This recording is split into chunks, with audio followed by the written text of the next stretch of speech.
ఆంధ్రప్రదేశ్ రాష్ట్ర ప్రజలను బీజేపీకి బానిసలను చేస్తారా అంటూ వైఎస్ షర్మిల ఆగ్రహం వ్యక్తం చేశారు. శుక్రవారం విజయవాడలో ఉమ్మడి కృష్ణా జిల్లా కాంగ్రెస్ పార్టీ కార్యకర్తల సమీక్షా సమావేశానికి ఆమె ముఖ్య అతిథిగా హాజరయ్యారు.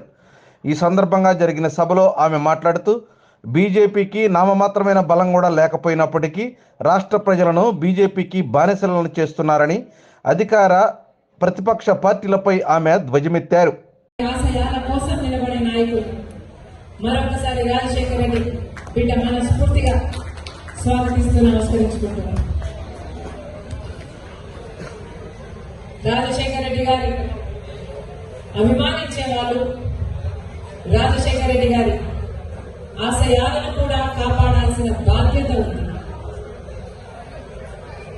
ఇక్కడ విజయవాడలో నిలబడి ఈరోజు ఆంధ్ర రాష్ట్ర ప్రజలకు రాజశేఖర రెడ్డి గారి అభిమానులందరికీ, రాజశేఖర రెడ్డి గారిని అభిమానించే నాయకులు కావచ్చు, రాజశేఖర రెడ్డి గారిని అభిమానించే ప్రజలు కావచ్చు, రాజశేఖర రెడ్డి గారిని అభిమానించే రైతులైనా, మహిళలైనా, యువకులైనా, రాజశేఖర రెడ్డి గారిని అభిమానించే ప్రతి ఒక్కరికి రాజశేఖర రెడ్డి గారి ఆశయాలను కూడా కాపాడవలసిన బాధ్యత ఉంది అని రాజశేఖర రెడ్డి బిడ్డ ఇక్కడ నిలబడి ఈ రోజున, ఈ పవిత్ర దినమున, గణతంత్ర దినోత్సవ దినమున మన జెండా సాక్షిగా రాజశేఖర రెడ్డి గారి ఆశయాలను నిలబెట్టడానికి చెయ్యి చెయ్యి కలపమని మనస్ఫూర్తిగా ఆహ్వానిస్తుంది.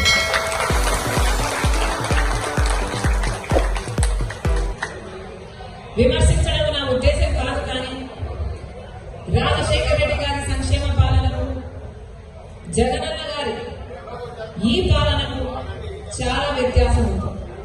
రాష్ట్ర ప్రజలను కూడా బీజేపీకి బానిసలు చేసే ప్రయత్నం చేస్తున్నారు. ఎందుకంటే ఇది ఎక్కడా లేదు, మన దేశంలో ఎక్కడా లేదు. బీజేపీ ఒక్క సీటు కూడా గెలుచుకోకుండా ఈరోజు ఎంతమంది ఎంపీలు ఉన్నారో అంతమంది ఎంపీలు మొత్తం బీజేపీకే సపోర్ట్. కానీ ఒక్క సీటు కూడా గెలుచుకోలేదు బీజేపీ పార్టీ. ఒక్క సీటు గెలుచుకోకుండానే బీజేపీ కైవసం అయిపోయింది ఆంధ్రప్రదేశ్. ఇక ఏమనాలి, వీళ్ళకు బానిసలు కాదు అన్నారు. ఎంతమందిని వీలైతే అంతమంది జగవంచన లేకుండా ఈ 70 రోజులు పనిచేద్దాం, కాంగ్రెస్ పార్టీ అధికారంలోకి వస్తేనే ఆంధ్రప్రదేశ్ కు భవిష్యత్తు ఉంది.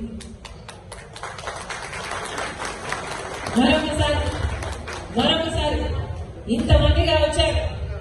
రాజశేఖర రెడ్డి బిడ్డను చూడాలి, కొత్త పిసిసిని ఆశీర్వాదించాలి, కలిసి పనిచేయాలి, కాంగ్రెస్ పార్టీని బలపరచాలి, రాహుల్ గాంధీని ప్రధానమంత్రిని చేసుకోవాలి.